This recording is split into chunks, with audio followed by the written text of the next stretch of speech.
hope I would like to clear myself if I'm clearly visible and audible or not. Ma'am, am I clearly visible and audible? Your voice seems low, somewhat low. Ma'am, right now, am I audible clearly? You are audible, but the voice is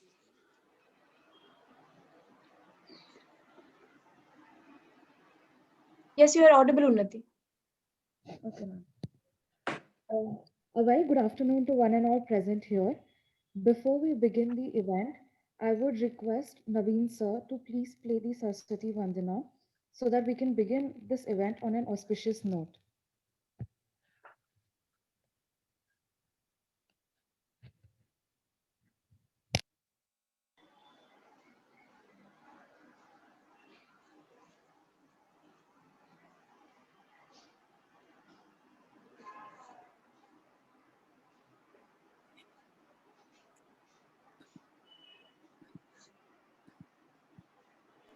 या कुन्देन्दुतुषारहारधवला या शुभ्रवस्त्रावृता या वीणावरदण्डमण्डितकरा या श्वेतपद्मासना या ब्रह्माच्युतशङ्करप्रभृतिभिः देवैः सदा वन्दिता सा मां पातु सरस्वती भगवती निःशेषजाड्यापहा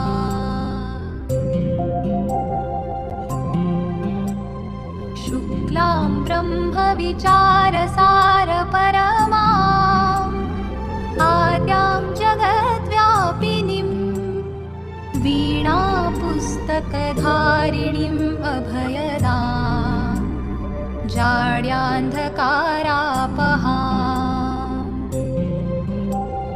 हस्ते स्फाटिकमालिकां विदधतीं पद्मासने संस्थितां वन्दे तां परमेश्वरीं भगवतीं बुद्धिप्रदां शारदाम्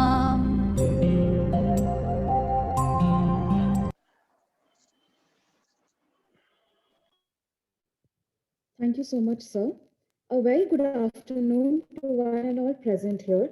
Respected Sir Dr. Rajiv Agarwal, Principal Deshbandhu College, our guest speaker, Sir Professor Ram Singh, Delhi School of Economics, Madam Dr. Sangeeta Singh, Teacher in Charge, Department of Economics, Deshbandhu College, Sir Dr. Aditya Saxena, Coordinator, IQAC, faculty members, and dear students.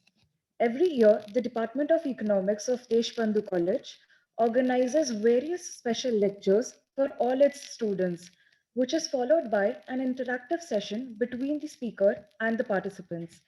The main aim of such sessions is to help students understand and learn about the practical aspects of economics.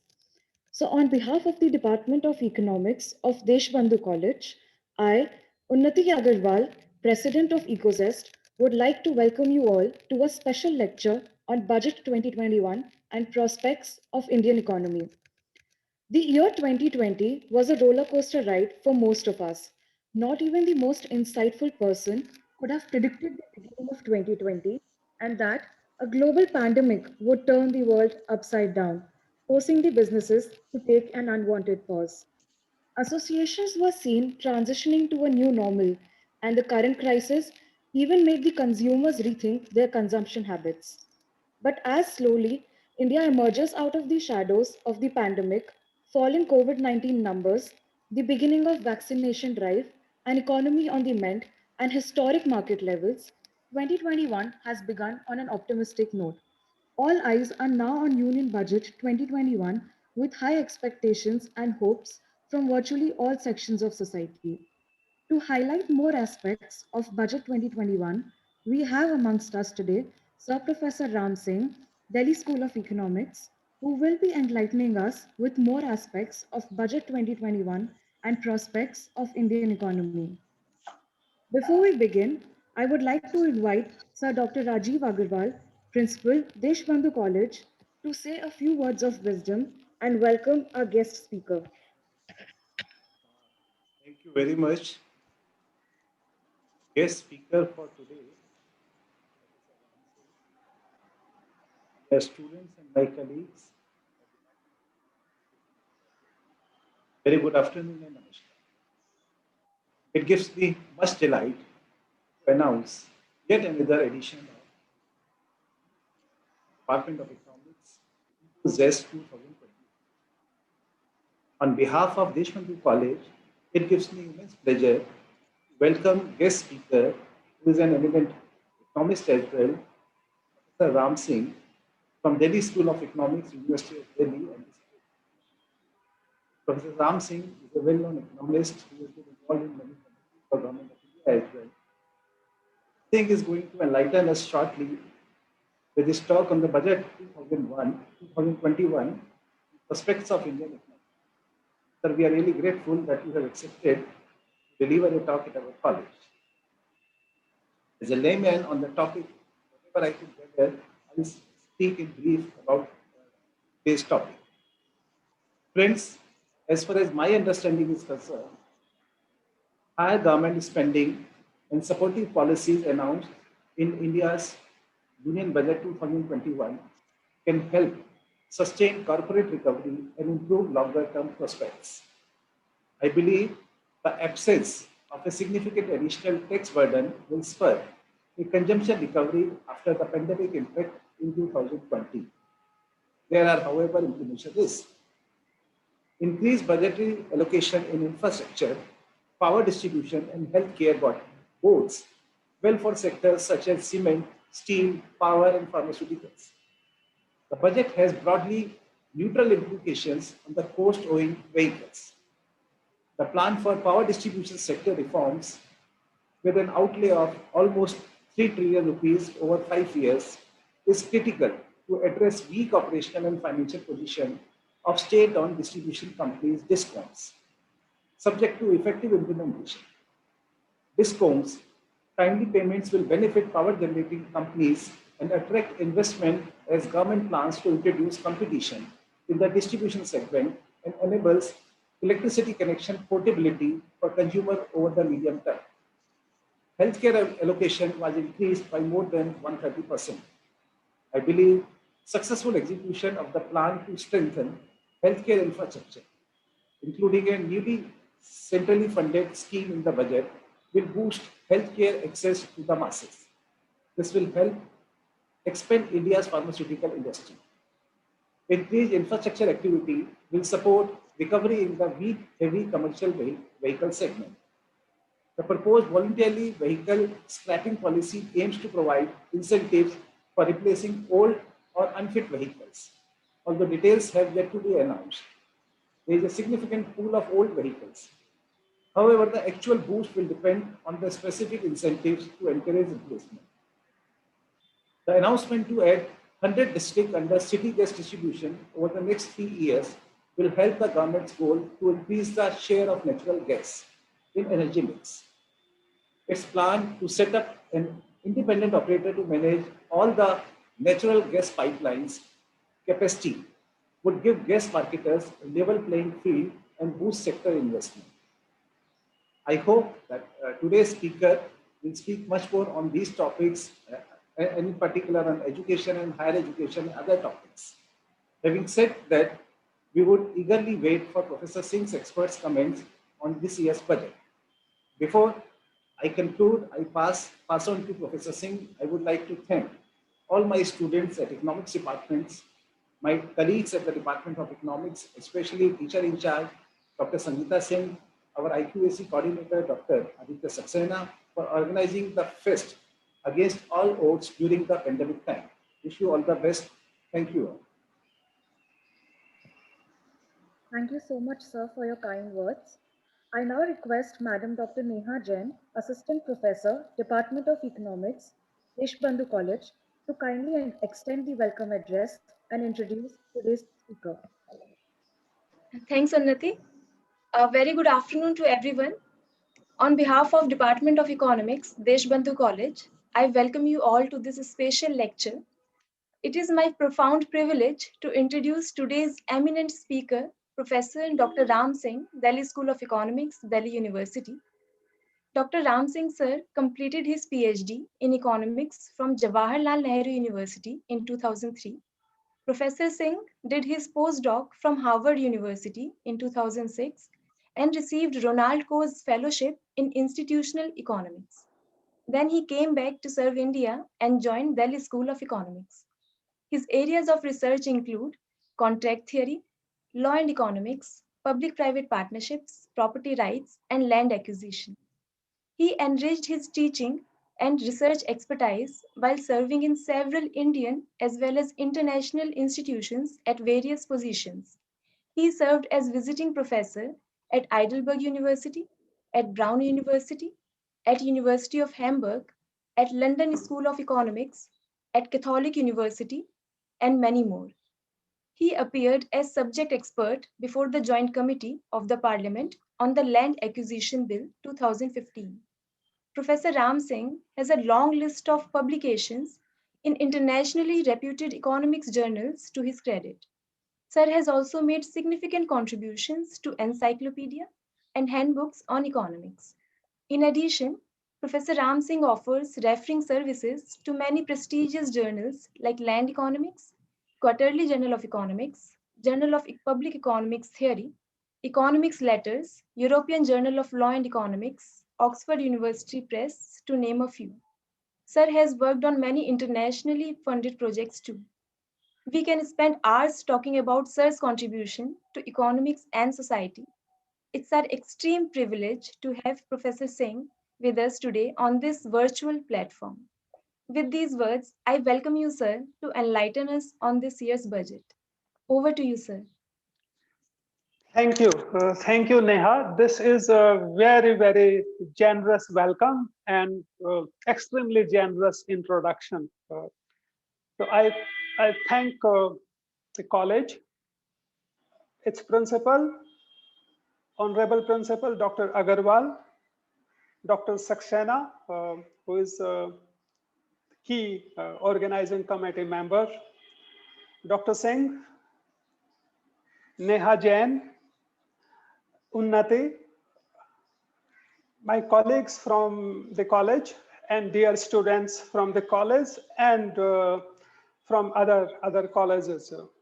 It's a sheer pleasure to be able to participate in this event, to be able to share my thoughts on the budget. But before I start talking about the budget and serious issues, let me say a word about very generous introduction by Neha Jain. Dr. Neha Jain is a former student of mine. And, just like, if you think of parents and children, it's kind of compulsion of each other to, you may crib about your parents and parents can crib about you, but only at home. So to rest of the world, it's a compulsion to praise and praise sky high. Your parents are best, your children are best, and this is how it should be. I think this logic also applies to teachers. So as a teacher, your students are undoubtedly the best in the world. And I think as a student also, there is some compulsion to praise the teachers. So take that generosity in that perspective. But Neha, thank you. That was very generous. It was a privilege to be your advisor, and students like you are treasured not only as a teacher but the entire academic community. So with this note, let me start sharing my thoughts on the budget. I will share my screen. I have put together some bullet points. I will share those with you. And by no means I will be able to cover all the issues, aspects of budget that I want to cover. So let me cover what I cover. But in the question answer session, I'll be happy to to take questions from areas that are covered and also areas that are not covered. So you feel free to ask questions after my kind of presentation is over. So Neha, I think I could speak for half an hour and then we can have half an hour to 40 minutes and then we can have question answers. Does it sound good? Yes, sir. Yes, sir. All right, so just a second. It might take a few seconds to share the screen.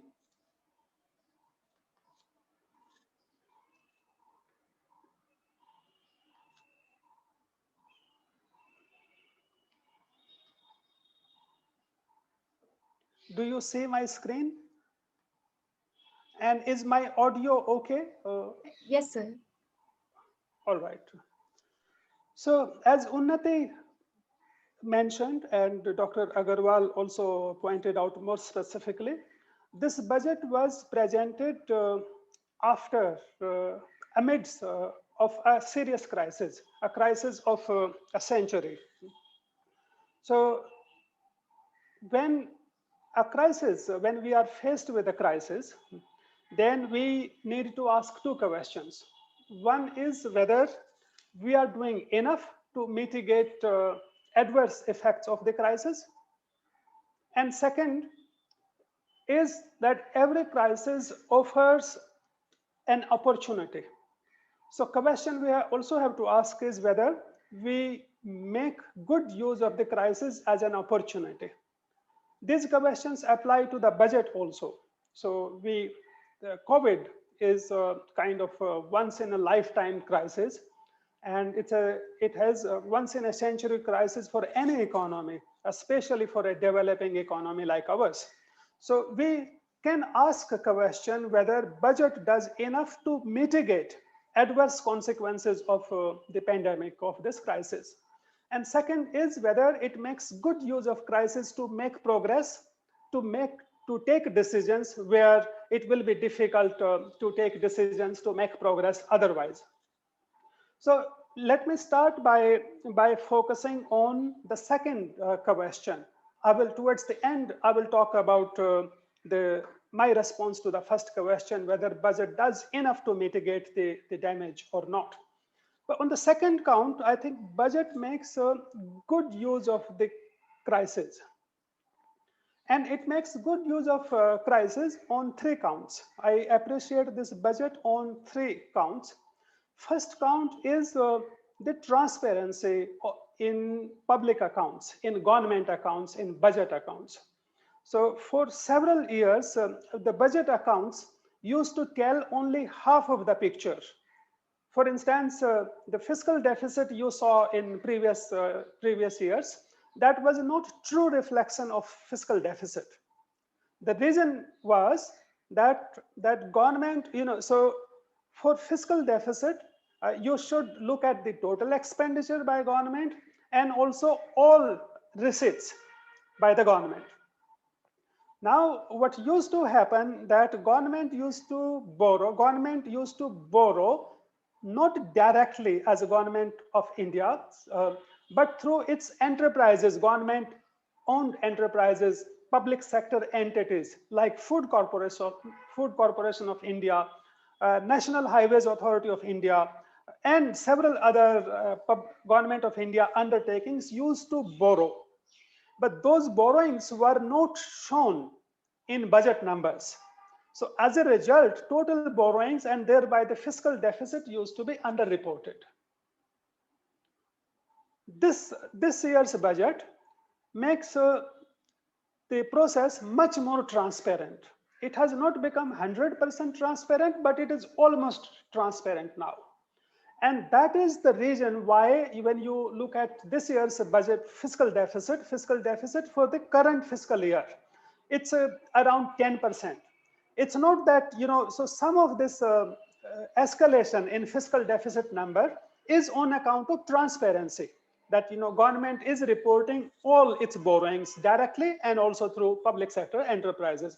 So this is very important. Transparency is important for public finances and also for overall macroeconomic assessment of macroeconomic conditions of the economy. So Food Corporation of India used to borrow from national small savings funds. But those savings, those massive borrowings from NSSF were, for one, they were not shown in budget numbers. That was only one implication of it.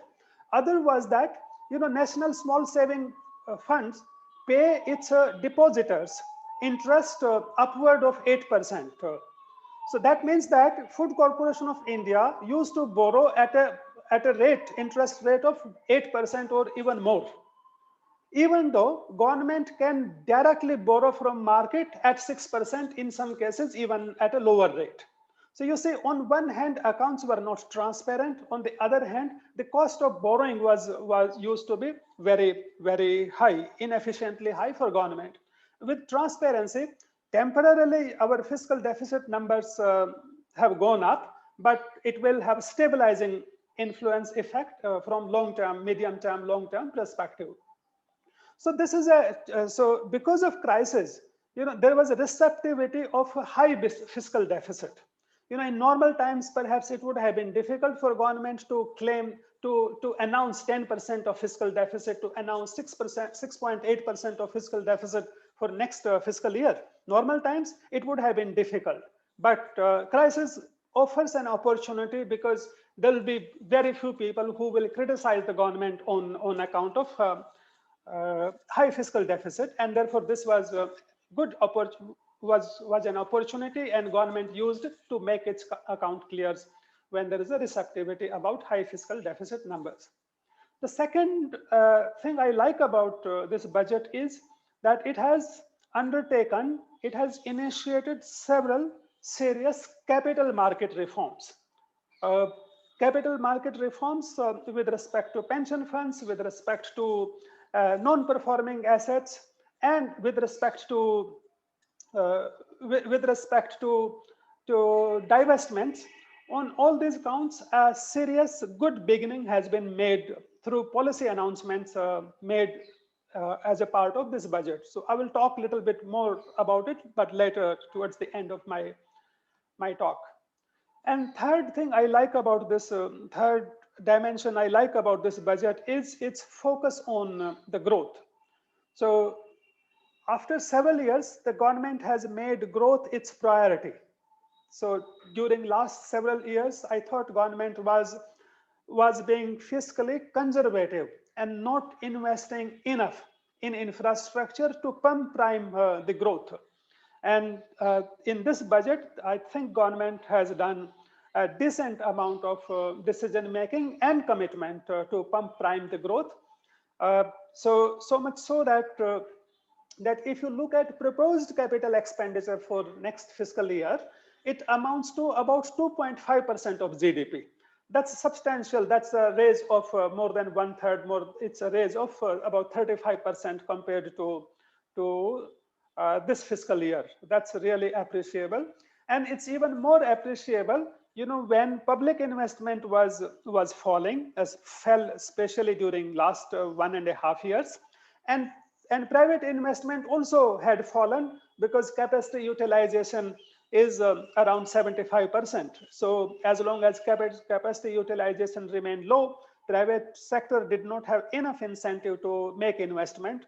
Overall, our investment remained low, and low investment in turn means that lower employment opportunities, lower growth.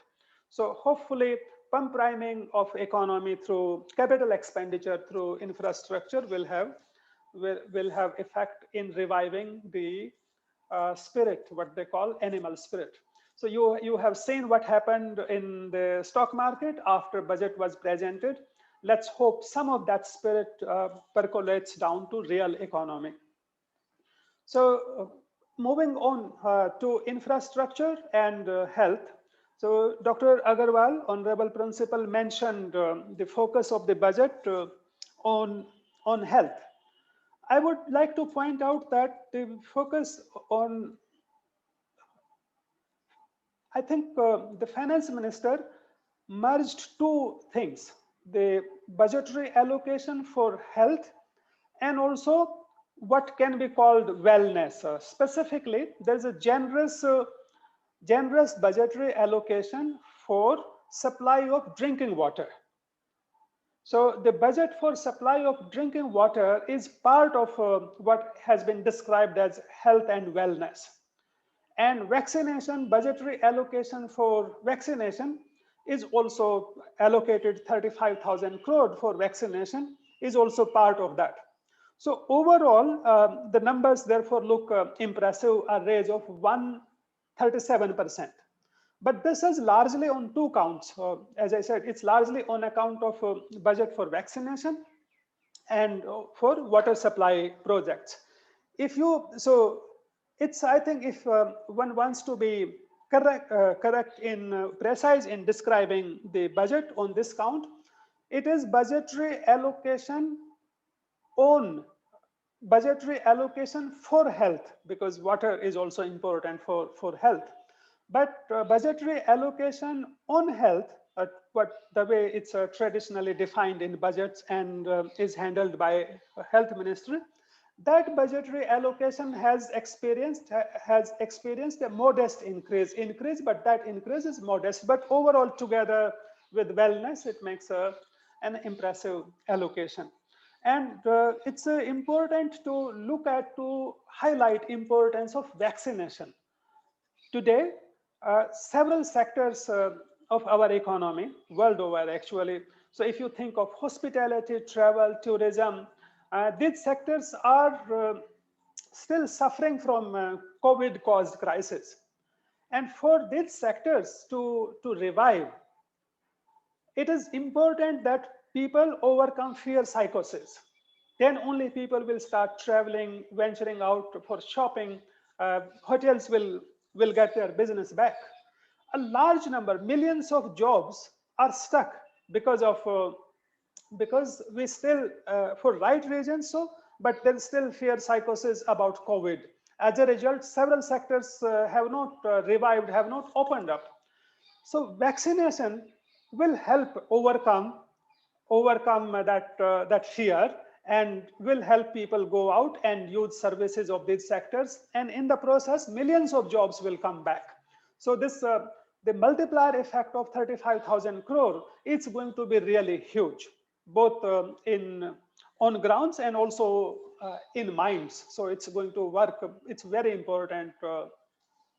It's very important. So and similarly, it's encouraging that there is an enhanced budgetary allocation for infrastructure. To give you a perspective on infrastructure, you see, these plots tell you, the left panel tells you the length of national highways. The right panel shows you the speed at which highways have been built. So you can say on both counts, whether you look at total length of national highways in our country or the speed at which highways have been built. So there have been tremendous progress during last 7, 8, 9 years.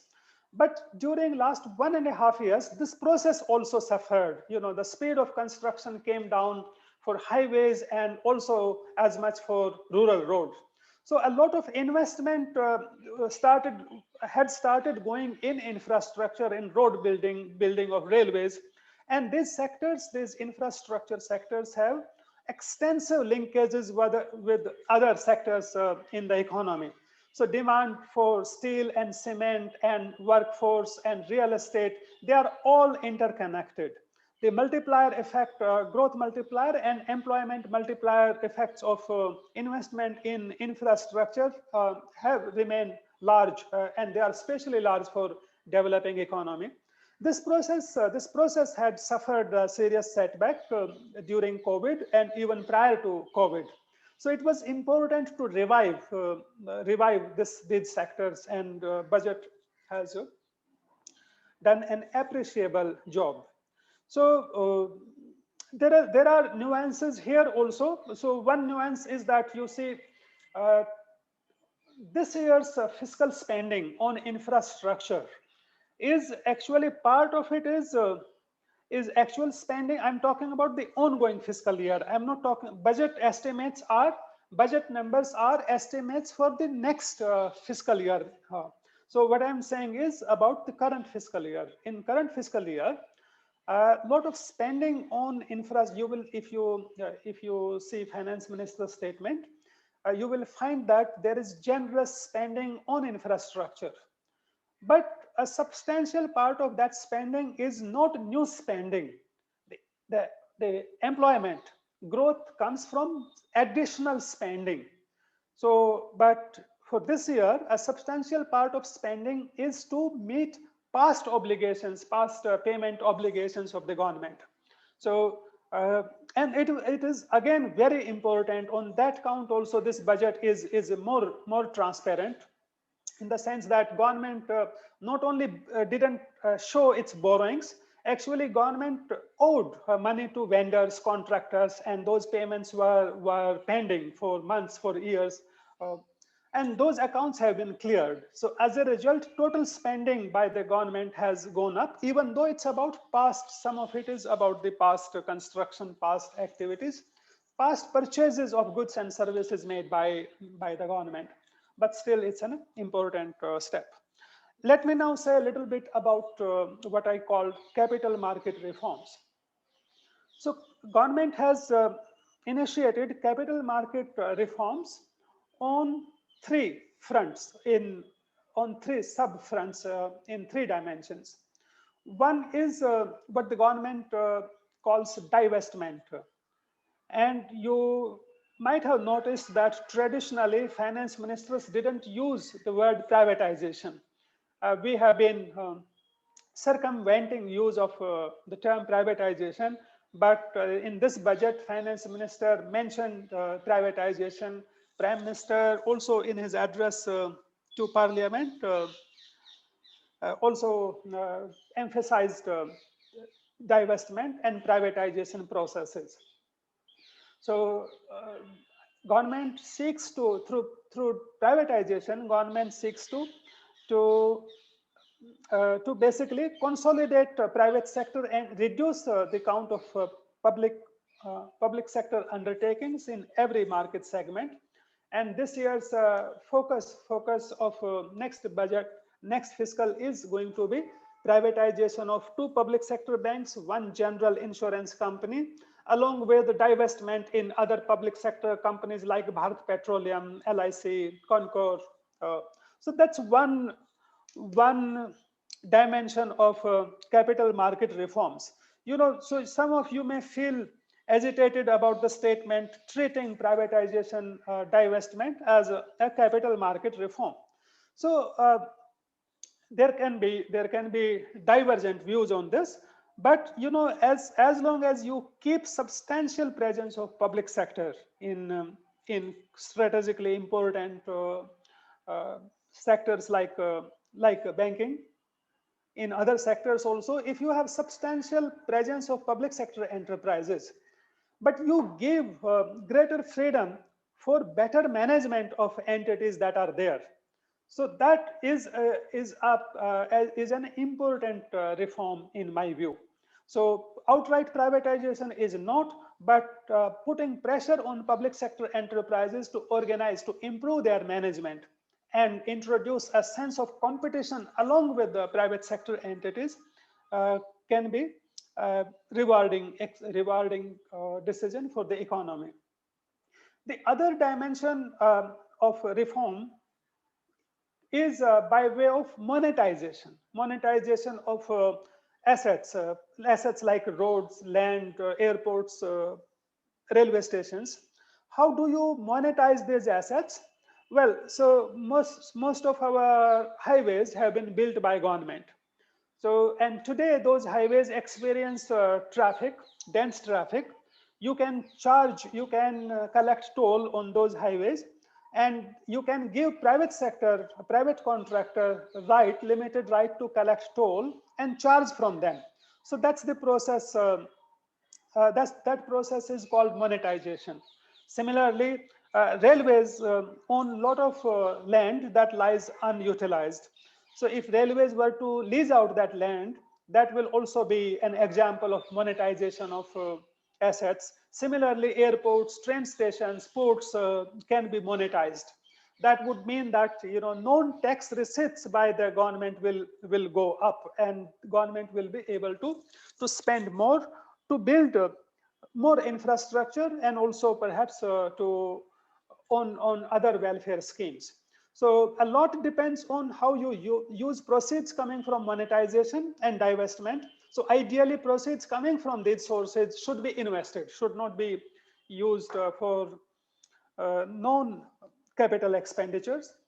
But as such, these interventions can have productivity enhancing influence. Then government has, this budget also has made several policy announcements to encourage private investment in infrastructure.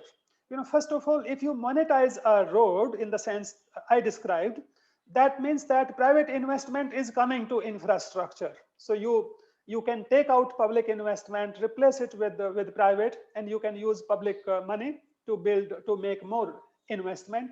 And infrastructure not only generates employment, a better infrastructure reduces your cost of transportation, logistics, travel time comes down, transportation cost come down. That means that cost of delivery of goods and services comes down, and that means that it puts downward pressure on inflation. It also raises competitiveness of the economy. So investment, public investment, private investment in infrastructure are very important. And to incentivize private investment, direct private investment in infrastructure, government has allowed for debt financing of infrastructure, whereby entities like National Highways Authority of India and trusts like Real Estate Development Trust can issue bonds where private individuals like us can invest, and that investment will be used for infrastructure. It also has decided to set up development finance initiative, a development finance institution to attract private investment in infrastructure. The development finance institution works with some capital, and it facilitates lending to private entities so that they can invest in infrastructure. I believe bad bank also, the asset reconstruction company can also play a crucial role in handling the problem of non-performing assets in the banking sector. So today investment is not happening. For one, the investors themselves are extremely risk averse and do not want to invest. Other reason is that banks do not want to lend for risky infrastructure or investment projects. And third is that the banks do not have ability to lend because their accounts look bad on account of they have to make provisioning, keep money because their assets, their loans, past loans have gone bad, are not being serviced. And due to COVID, they fear that more loans will go bad, more loans issued by banks will become non-performing assets, will become NPAs. So in such a situation, provision of bad bank, asset reconstruction company can mitigate this problem to an extent. So here I would like to say that these provisions are nice, they are very welcome initiatives, but a lot will depend on their execution. So like say working of bad bank would mean that banks can sell their bad loans to bad bank. So this bank is called bad bank because it will be dealing with the bad loans. So for example, if State Bank of India, to take one example, has a loan that is not being serviced, then State Bank of India can sell that bad loan to this bad bank. Now it will become problem of this bad bank to handle those, to go to national company law tribunals under Insolvency and Bankruptcy Code of India. So basically this bad bank will specialize in dealing with loans that are not being serviced. So but in this exercise where SBI will sell its bad loan to asset reconstruction company or bad bank, managers, CEOs, board members will have to take a decision. And one problem why our bureaucrats and bankers do not take decision today, do not want to issue loan, is that they fear. They fear that if they take decision that involves use of discretion, the fear is that tomorrow somebody can, ED or some other law enforcement agency can go after them. So this fear will remain and therefore for these schemes to work, it is crucial for government to send out political message that good faith decisions, even if good faith decisions go wrong, people who took those decisions, decision makers, will not be penalized. So it's very crucial for success of capital market reforms. But independently of these concerns, the budget has tried to facilitate investment by insurance company into infrastructure. A part of this scheme is to allow to raise FDI limits in the insurance sector. And here also, to give you sense of the problem, in the past, whenever private investors invested in power projects, in road projects, in airports, for example, Delhi airport, Mumbai airports, they have been developed by private investors. So all these investments, the investors do not have all the money. They borrow from market. Market means generally they borrow from banks, scheduled commercial banks. If you think of airport, the airport will earn profit over decades, after decades of investment. But that means that to make, if you want to make investment in airports, you need money, loan, that you have decades to service. You can pay back after several decades. But no bank has money that they keep with them for decades. You and I make deposits in banks, and banks, so we make our deposits for 1 year, 3 years, in some cases 6 years, not longer than that. That means that banks do not have money for investing long-term purpose, and infrastructure need money that they can pay back after decades. So this has been, this problem is called asset liability mismatch for banking sector. And some of the problems of NPA has arisen on this count, on this mismatch, and it has led to the problem of twin balance sheet, as it is called in popular, in common jargon. What is the solution for this problem? Well, solution is to bring money, bring in investment by entities that have money for long term. What are these entities? If you think of insurance companies, if you think of pension funds, people who make investment in pension funds. So people make investment, keep on investing in pension funds for decades before they will start claiming back their money in the form of pension. Similarly, we pay insurance premium for decades before we need benefit of that insurance policy. The point is that insurance companies, pension funds, and in some cases mutual funds, they have money that can be invested for long term. So this budget makes that process, has facilitated the process of investment by insurance companies, by pension funds into infrastructure. So that means that the problem of asset liability mismatch will get mitigated to an extent. So that is also appreciable. Now, some of these reforms were needed and have been initiated. But one motivation for government to initiate reforms on account of monetization and privatization is what is exhibited in this figure. So here, this figure shows, government's expected. Sorry to interrupt. So we can't see the slides moving. I think there's some technical problem. Where are you stuck? Are you stuck with the capital? The first page. First page. Oh, really? Yes, sir. Oh, I see. Oh, God. Okay, so let me try Sorry, to stop sir, for the sharing technical... and reshare. Okay, sorry for the technical problem, sir. No, I'm sorry. I didn't realize that. I hope it was that.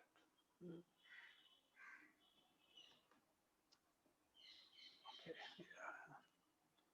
So, Oh, that's really, I hope you are able to make some sense. I went over several slides actually in the process.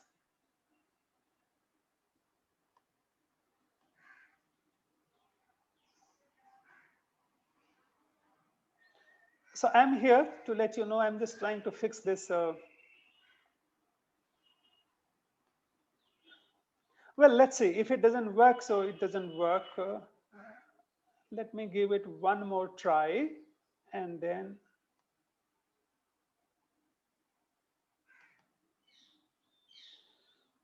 do you see something? Do you see Yes, sir. slides? Yes. What do you, Neha, can you read out the title for me? So capital market reforms, private investment in infrastructure. Slide number 5, sir. And now? Yes, sir. Yes, sir. Now we can. Okay, all right. So I have covered Oh, 5 slides. So, okay, without realizing. oh, So sorry, sir. anyway, if you look at, I want your attention to budgetary estimates for next fiscal year, and also revised estimate for current fiscal year, which is 2021. So these bars give you sense of, this orange color gives you the quantum of money that receipts the government is expecting through tax. And blue and purple essentially are government's hope that it will get from processes of monetization and privatization. Monetization and privatization will give a substantial, almost 1/3 of total receipts expected by the government for next fiscal year. In comparison to this ambitious target of attracting so much, around 4.3 lakh crore through this process, in the current fiscal year, the performance has been rather disappointing. So out of the reason why government has pushed for monetization and privatization is to reduce, to keep fiscal deficit in check, to raise receipts, non-tax receipts from monetization and divestment. So purple and blue color give you sense of the money that government expects from these two processes. That is one important motivation for the government to go big on monetization and also divestment. But this is also area of concern, not only for ideological reasons, for accounting reasons. So looking at past performance, the targets of raising money from through monetization seem ambitious. And if these targets do not materialize, then the fiscal deficit will increase. That means that government will have to borrow more. As such, government is planning to borrow 12 lakhs crore from the market. And if fiscal deficit goes up because non-tax receipts do not materialize as expected, then government will have to borrow more, and that can have that will have some implications, can increase interest rate. It's less of a concern for next 6 months to 1 year, but beyond that it can become a concern. Other areas of concern are going to be the regulatory and other reforms, regulatory and contractual reforms that are needed to expedite investment in infrastructure. To invest in infrastructure, we should appreciate that governments do not have luxury of spending money like you and I can spend. Governments have to follow processes, and if those processes are cumbersome, they take longer before government department can spend money. So and for the spending process on infrastructure to expedite, it is important to address issues, contractual issues. There have been disputes between contractors and governments over quality of work, over payments. It's important to address those issues. Then there are regulatory uncertainty when it comes to pricing of power or payment that distribution companies struggle to extract from state governments, especially. At times, state governments renege on, as government changes in a state, they renege on the agreement signed by previous government with investors. all these issues create uncertainty. They make investment in infrastructure risky. So investors are apprehensive about these risks that are there. So when you think of yourself as an investor who fears, that your investment can go bad, what will happen? You will invest less. And second is, if you invest, you will demand higher price, higher return, because you, as risk goes up, you demand greater return. But greater return being paid to investor means that cost of infrastructure goes up. So and if projects goes bad, then it shows up in the form of non-performing assets. So a lot of our problem arise on account of regulatory contractual issues related to infrastructure, related to purchase of goods and services by government, and it's important to address these issues. Also, government proposes to amend the Fiscal Responsibility and Management Act. And on one hand, it is good that government has proposed to amend this act. So this year's fiscal deficit around 10%, next year's fiscal deficit around 7%, cannot be afforded within the present Fiscal Responsibility and Management Act's limits. Therefore, the act has to be amended. Apprehension is that if this act is amended, then it should not happen that government starts taking lenient view of fiscal deficit over long term, and we never come back to path of fiscal discipline. If that happens, then there will be consequences in terms of increased interest rates for borrowers, for private borrowers, and also cost imposed by high inflation. So these are concerns over medium term, but long-term concerns remain. Our long-term concerns remain rural economy. So agriculture's share in GDP keeps on shrinking. It should shrink, but problem is that dependence on agriculture has not come down in proportion to its share in GDP.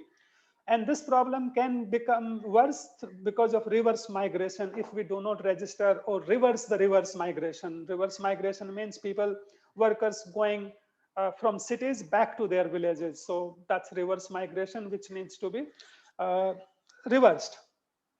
Then our spending on health and education remains disappointingly low.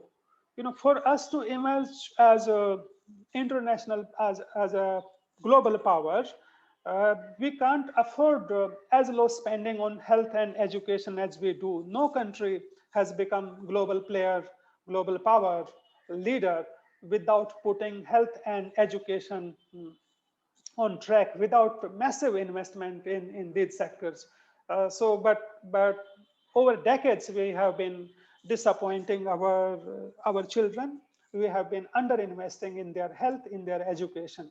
And the nature of growth also, unfortunately, has become little challenging for us. So our growth has become service sector dominated growth. And it's a kind of unparalleled in world history, economic history, that under traditional scheme of things, its agriculture dominance was followed by dominance of industries, thereby at very advanced stage, service sector dominated an economy. But for us, we have directly gone from agriculture to service sector. Now, services can be labor intensive. Retail, small retail, for instance, is transportation. These are labor intensive services. But because of technological advancements that are happening in retail sector, in transportation sector, in logistics sector, there's a serious concern about employability of our youth. So these issues remain, and we hope we do something meaningful on these issues.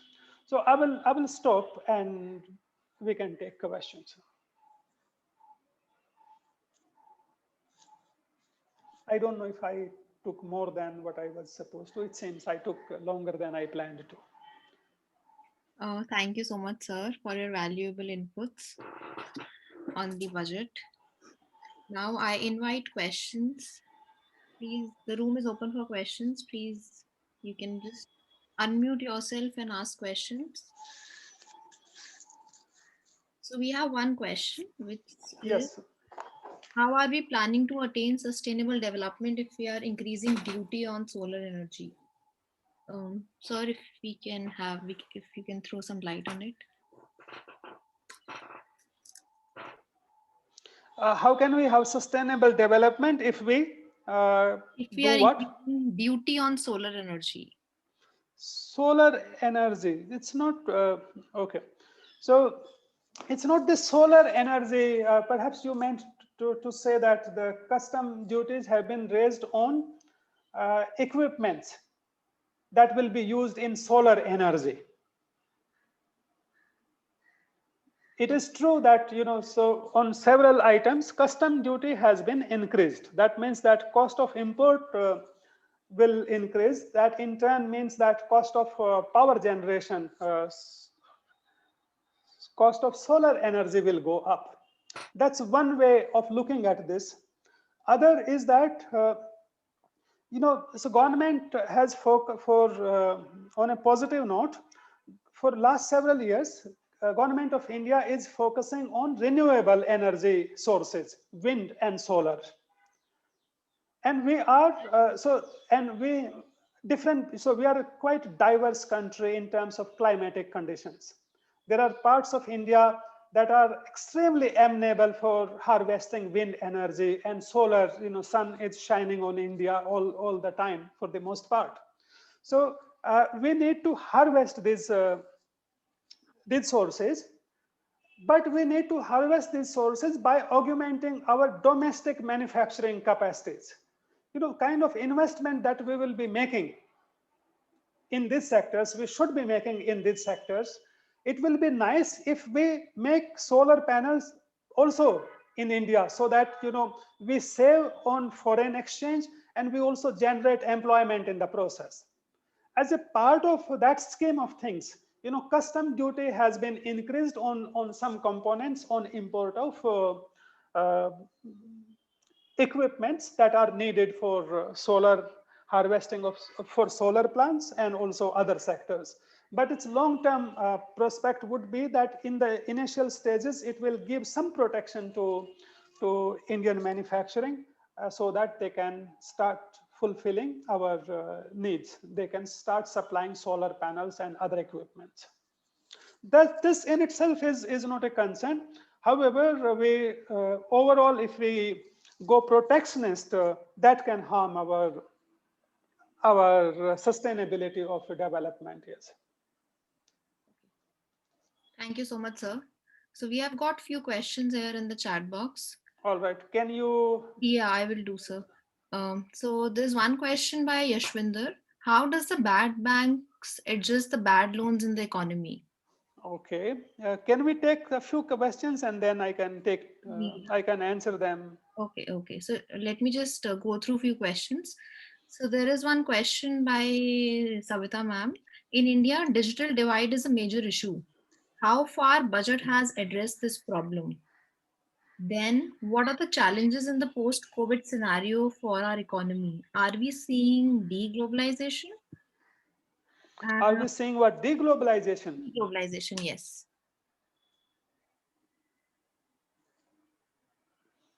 Okay, so let me respond to these questions. So first question, I think question is, how does a bad bank work? Yes. I gave some sense of it in my talk. What bad bank will do is it will buy non-performing assets from different banks. Today, think of a bank, public sector bank, private sector bank. Think of, for the sake of example, think of State Bank of India. Suppose I have borrowed money from State Bank of India and I don't service that loan. Today, State Bank of India has to take me through a court, and if I'm a corporation, then it takes me to insolvency and bankruptcy proceedings to National Company Law Tribunal. So different banks, all banks do this vis-a-vis individual loans. They spend their efforts in chasing after defaulters. Banks do not have expertise to deal with this issue. Idea is that if we can we can have a company, we can call it bad bank. The bad bank will buy, State Bank of India, rather than going after me, taking me to court or company law tribunal. SBI can transfer this bad loan to bad bank, and bad bank will specialize only dealing with these issues. Going after this, their expertise, their focus will be only dealing with this problem. If that happens, then SBI has shifted its problem to bad bank, and SBI can now focus on, its banking business, its investment business. It doesn't have to be hampered. Its business doesn't have to be hampered by behavior of defaulters. And bad bank, being specialist in this, can enjoy economies of scale, because this is what they will be doing full time. They will have better sense of how to negotiate with the defaulter, whether to restructure their loan or really liquidate their company. So this is how bad bank will work, and this is the potential scope of scale, economies of scale they can bring about.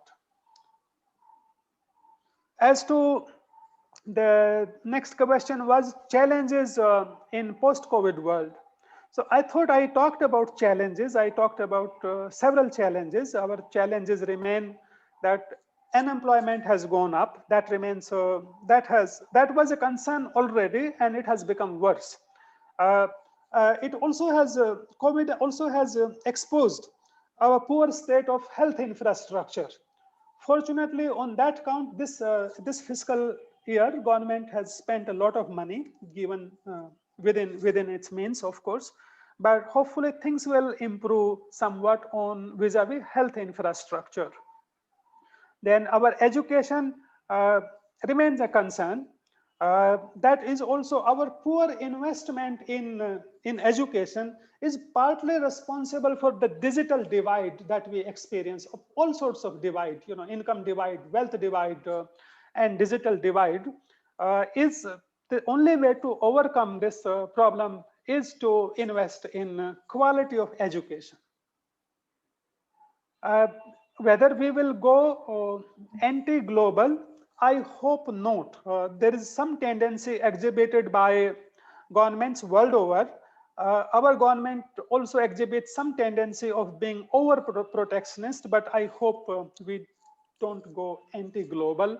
It's important to acquire strength and compete at world level rather than being protectionist. So that's right, yes. Let me take now next round of questions. Okay, so we have this question by Dr. Vishnu C. Nag. Do you think that privatization of PSUs will increase the overall productivity and hence be helpful in increasing the performance of the economy and GDP? The question revolves around privatization of PSU and will it be helpful in increasing the overall productivity? So if privatization works, so my major concern is that the privatization process is difficult. So at times we are overtly concerned about privatization. So, and those concerns have some legitimacy, I grant that. So, but we should know that in Indian setting, privatization is not easy process. Because as I mentioned, bankers, investors, bureaucrats, decision makers, they all have become risk averse. So as a result, the privatization process is not going to be very fast. But suppose if it works, then private entities generally tend to be better managed. Problem, so to describe your nature of the problem of public sector entity is its inefficiency. Problem of private entity is that they are a private entity wants to cut its cost, and in the process they also go extra length of cheating people they serve. if you think of public sector bank, I'm sure you have worked with, you have experience, you have taken services of a public sector bank and a private sector bank. Now, what you will say is that a public sector bank, their employees will not receive you warmly. Waiting time will be long, but you will rarely you will rarely feel cheated. But in a private sector bank, if you do business with private sector bank, you are received very well. You are talked to very nicely. But you have to be very careful about terms of agreement you sign with them. So generally, there are fine prints. They exploit you the moment you make a mistake. So this is the nature of beast. Public sector are inefficiency. We do not work. When we are employees in public sector, that provides you some security of employment. And unfortunately, we Indian think that that means that why to work hard. So it's a choice between deep sea and devil. But as on productivity front, yes, the privatized entity will improve productivity, but that does not necessarily mean improved social welfare. To guarantee improved social welfare, you need to regulate them more effectively, better, more vigilantly. So we have this question, which I guess is close to our hearts. What are the reasons that government spends conservatively in education sector? Sorry, please come again. What are the reasons that government spends conservatively in the education sector, even in this digital divide era? Has education not the capacity or the capability to give a multiplier effect in the long run? Yes, that's a question close to your heart. It's close to my heart, yes. And it's actually key to prosperity of our country. Yes.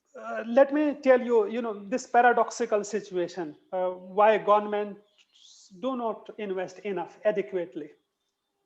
So it's not that governments do not realize importance of investing in health and education. So most politicians, most decision makers, they have their family and they know the benefits that come when they invest in their family members, in their elderly, in their children. So we know the benefits of investing in quality of education and health. Problem is twofold, threefold. Most important piece of problem is that returns from investment in education come after decades. So you invest in improving quality of teachers, schools, colleges, but its benefit will come after decades. And no politician has this much patience and time or long-term thinking that, they don't want this. They are not in this business to feel good after decade, when they get voted out. They want to invest in schemes. They want to increase budgetary allocation where they can take immediate credit. So education does not fit in that scheme of things. So there are exceptions, of course. Some state governments have done commendable job of investing in education, and they have been rewarded also by the voters.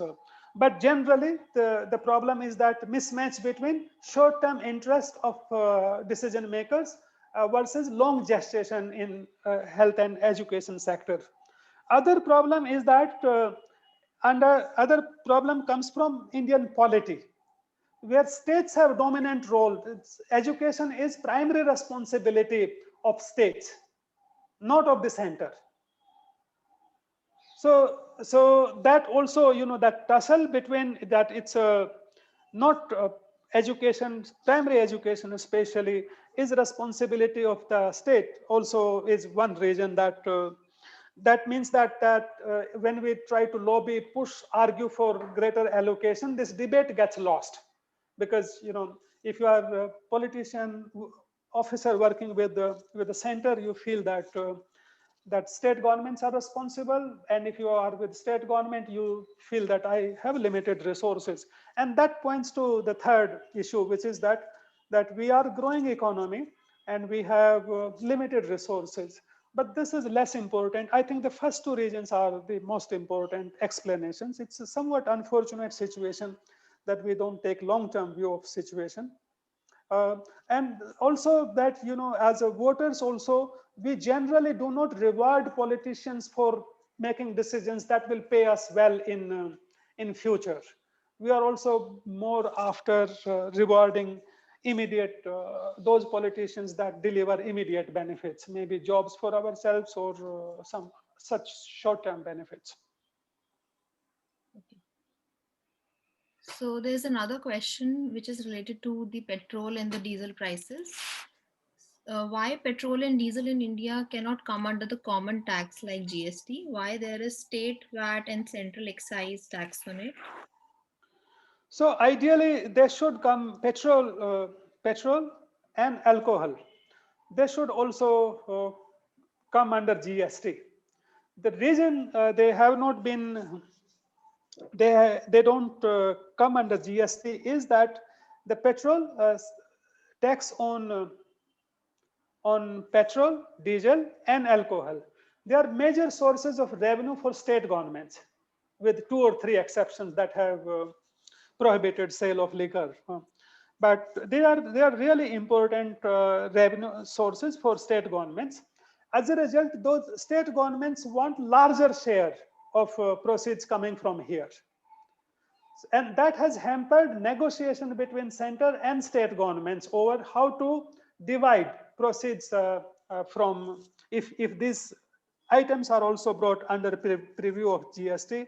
It's primarily fiscal interest of the state governments that have hampered negotiation over this and are responsible, explain why still these items are not under GST.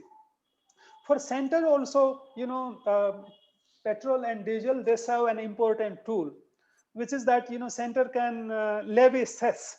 For example, in this budget, cess has been levied on diesel and petrol. What's the difference between tax and cess? Well, tax proceeds are, you have to share, there is a Finance Commission of India that mandates that, proceeds received by center to different degree, different measures are shared with the state governments, or there's a ratio between center's tax and state's tax on petrol and diesel. But cess, on the other hand, the center gets to keep all proceeds from cess, and therefore it makes sense. Generally, you will see the center will impose some cess here and there because they don't have to share those proceeds with the state governments. Okay, thank you. But they should come, under GST. That will reduce with the cost, manufacturing cost of services, especially transportation services. Okay, thank you so much, sir. Now we have Shailendra Jha, sir. He's raising his hand. So can we have you, sir?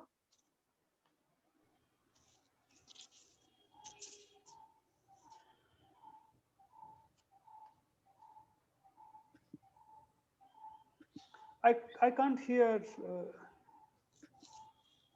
Sir, can you please? Dr. Jha, I can't hear you. I think you are muted. Now, sir, you mute yourself, sir. Mute yourself. Sir, in new budget, there is a tax on 2.5 lakhs deposit. Is it the tax on deposit or is it tax on interest? And what is the implication of this on PF? We feel it's betrayal, that our contact with government is betrayed. Okay. So, Dr. Jha, it's not a tax on deposits. It is not. Because when you make deposits, whether you make deposits of 2 rupees or 5 lakhs, you have already paid tax on that money as income tax. So depending on which slab you come in. So it's not the deposits that are going to be taxed. It's the interest earning from those deposits that will be taxed. That's the.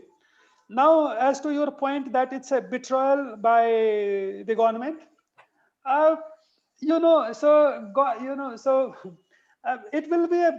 it may be disappointment. Yes, I share your view if you call it disappointment, but I won't call it betrayal. Betrayal is something that government had committed in the past. If this tax were effective retrospectively, God forbid, it doesn't happen, should never happen, but that will be betrayal. This is about this tax is introduced on your income, interest income for future. And any government has rights to make such laws, decide on policies. So there's some regulatory uncertainty, there's some uncertainty of tax regime, fiscal regime. I think it falls within that uncertainty. Yes. Thank you.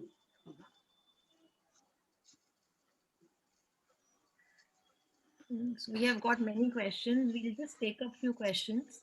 Okay. So do you have? Railway should be privatized. This is specific to railway as it is widely used by common people.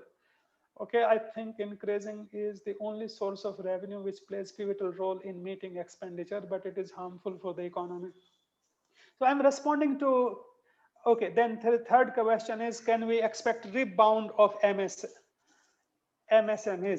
Very good questions. Let me respond to these questions. So just a second.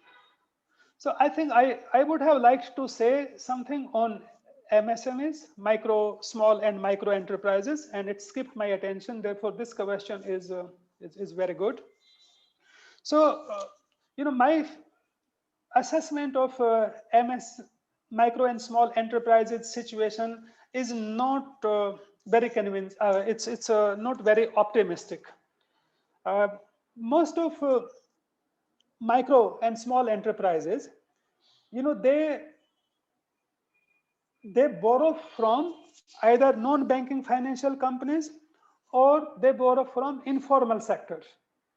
The cost of borrowing has been traditionally large for them, and they are also so since informal sector has taken worst hit of COVID, that also means that MSMEs have taken worst hit of COVID. And MSMEs have not been beneficiary of limited direct income transfers. So like say rural areas, Kisan through PM Kisan, rural areas, farmers, they received limited, but they received direct income transfers after post-COVID. MSMEs, on the other hand, have not, in most cases, they have not been beneficiary of income transfers. And since they earn very little, so it's no comfort for them that no new tax has been imposed on them. So they have really taken a serious hit, and not all of them will come alive from this.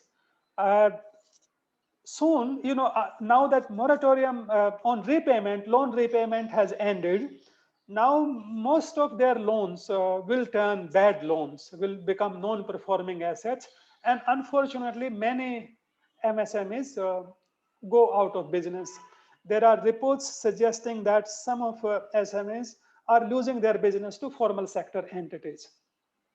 As to the second comment that petrol tax is bad, I agree with you. It's bad, but it's important for both states and center.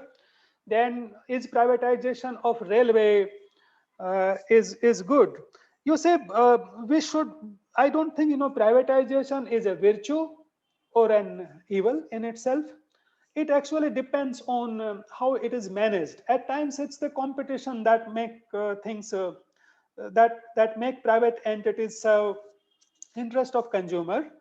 If you think of telecom sector, for example, the privatization has delivered so much benefits to so many users. I'm not saying that there are no concerns. Today, there are only few, 2-3 dominant players in telecom sector. Competition between them is serving us well so far. Let's hope that government regulate telecom sector, but this is to give you an example that privatization is not necessarily bad. It can be good, providing there's a competition in the market and there is an effective regulation. Then there was a question on middle class. What was that? Why government encouraging supply side to create demand but not transferring direct cash transfers? Well, government does not have you say even though government has not gone big on direct money, direct benefit transfers, be it PM Kisan, It has also has not raised budgetary allocation for MNREGA. Still, you see fiscal deficit is going to be upward of 7%. So we should realize that government has limited capacity, and perhaps the government feels that if you give push to infrastructure, if you create a conducive environment for private investment, that will lead to investment, to lead to revival of demand. And as I pointed out early on in my talk, that government has cleared dues that are worth lakhs of crores. That means that those contractors, those vendors have money. That in turn would mean that they will have money also to make investment or consume more. Even if they invest more, every investment leads to creation of demand and income for somebody else. So these are not efforts wasted. I would say that this is over direction of expenditure in this budget is okay, but one can always spend more.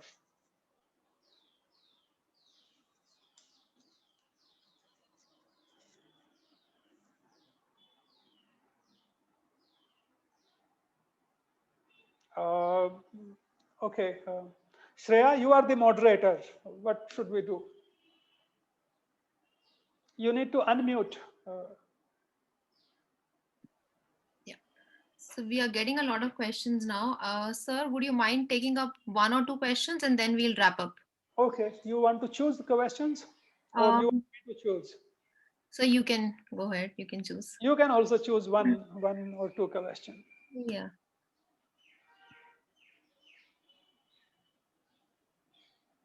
So I guess there are a few questions on agriculture and explain and related to the farmers' problem. Amarjeet sir is also, raising his hand. He wants to ask few questions. Can we have you, sir? This would be the last one, and then we'll wrap up. Sachin has also asked a question which is also related to farmers' problem and agriculture, that is disguised unemployment. What can be the solution for disguised unemployment in agriculture and unorganized sector?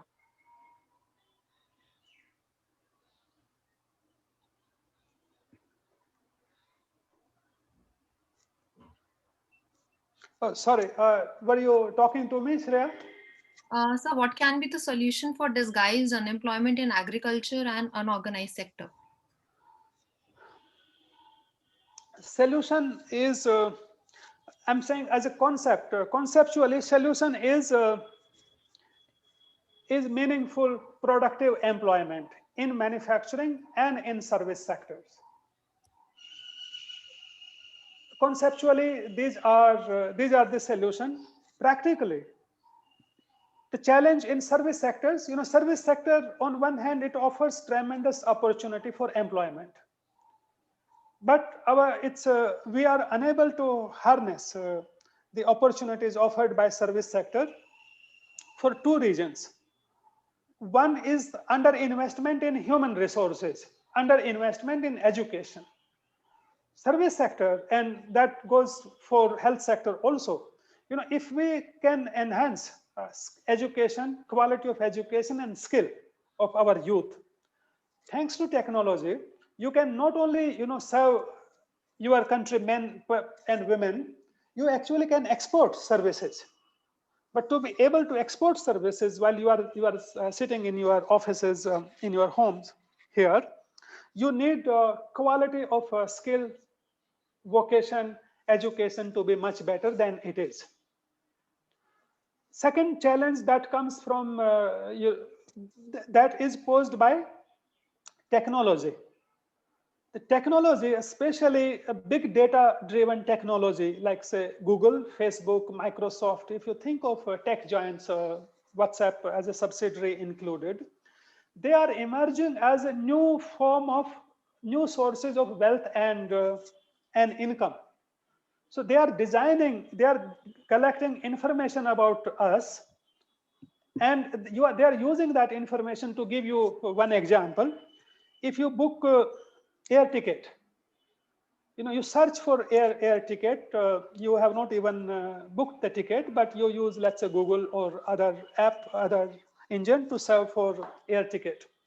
In that way, in that split second, Google has collected information about your intent to travel from point A to point B.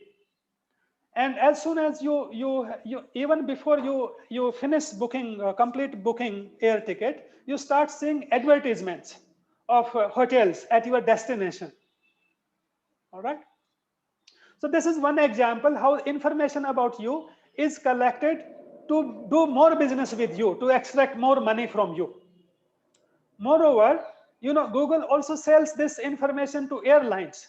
Every first time you search for air ticket, let's say from here to Mumbai, most of us don't make the booking in first go.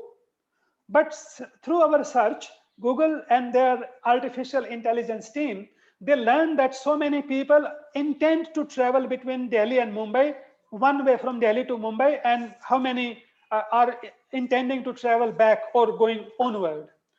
They sell this information to airlines so that airlines can then price ticket accordingly. That's why you see that at times tickets are dirt cheap, even for tomorrow. At times tickets become very expensive. It's artificial intelligence that is it's information that is aggregated.